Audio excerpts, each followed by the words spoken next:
আজকে এই শাকটা ভাজা করব। এটাকে আপনার এলাকায় কি শাক নামে পরিচিত একটু কমেন্টে জানাবেন।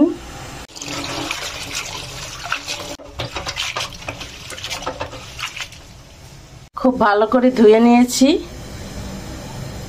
এবার একটু মোটা মোটা করে কেটে নেব। শাক হলে কাটতাম না। চুলার মধ্যে শাকটা বসিয়ে দিয়েছি। এই শাকের যে কি সুন্দর গন্ধ বেরিয়েছে, আসলে আপনাদেরকে যদি বোঝাতে পারতাম তাইলে বুঝতেন। এত সুন্দর সেন্ট। শাকের মধ্যে সবসময় লবণটা পরে দিবেন, যখন একটু মজা আসবে তখন। এটা কিন্তু একটা টিপস।